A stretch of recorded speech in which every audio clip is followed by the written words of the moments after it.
is Nancy Nino, and we're here at the Toronto Pro Super Show, and we have just wrapped up the men's pro wheelchair bodybuilding finals, and we have, for the second time here in Toronto, our winner Harold.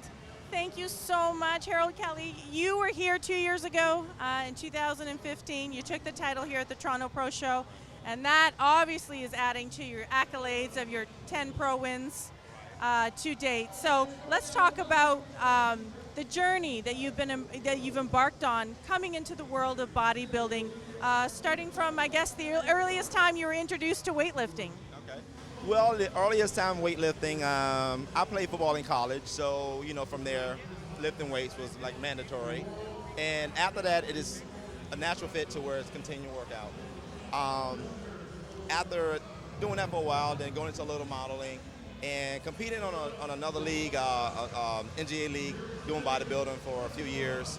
Became pro there, and then had a car accident in '07. When I had a car accident in '07, then we had to look for another direction if I want to continue to bodybuild, and my wife found that the NPC had a wheelchair class. So 2010, I think I qualified. In 2011, I won the first IFBB Pro wheelchair, and we've been doing good ever since. Yeah. That is fascinating, and I'm sure that, this is a true example of overcoming obstacles, because it's just not about, sitting there and thinking I wish or I could have or I would have. You're making it happen regardless of your circumstances because you have the inner strength mentally and physically. Right. Man, date back in my early years, one of the key points of my life when I was growing up, my dad was a Vietnam vet. And one thing he really instilled in me is don't worry about what you can't do, worry about what you can do. And that alone is what I was really built off of. That was basically my fiber. It was not, don't worry about the spilt milk, now what you gonna do now? So when this happened, it was already instilled in my fiber to whereas, okay, what you did yesterday was great. Now, what you gonna do now? And that alone really pushed me forward to whereas look forward, not back. And don't think about what happened, think of what you need to do.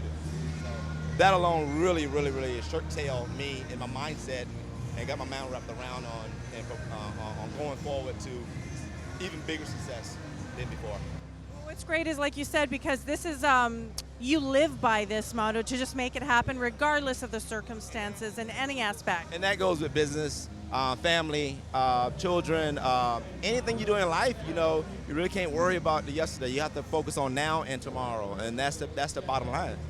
Well, thank you very much. That's amazing, knowing that you can inspire others with your words of wisdom. Now let's talk about your physique and a little bit about the training and how you train throughout the week.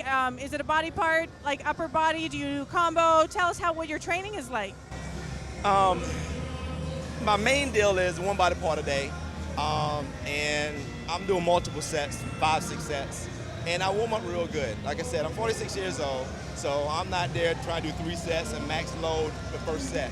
So I give my joints, all of my muscles the chance to warm up.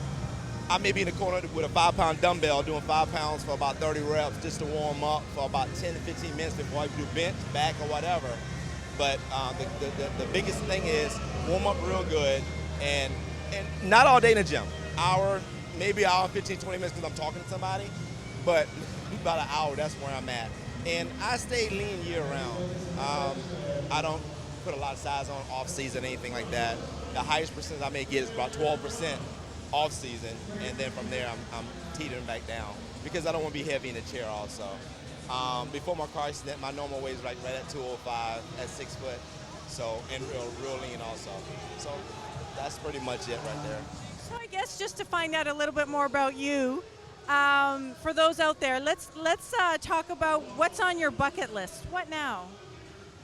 Oh, the bucket list. Everybody know Mr. Olympia's on the bucket list. That's in the big bucket. I'm trying to jump in it. So there's no question that's what I'm waiting for and preparing for, and every show getting myself ready for. So yeah, ain't no question. You know that. I know, right? That's the bucket. That is the bucket. I love it. Thank you so much. You were so kind. Thank you for coming back to the Toronto Pro Show. We hope to see you here next year, of course, to retain your title. Oh, Yeah, all right. Well, thank you very much. And we are signing off here at the Toronto Pro Super Show.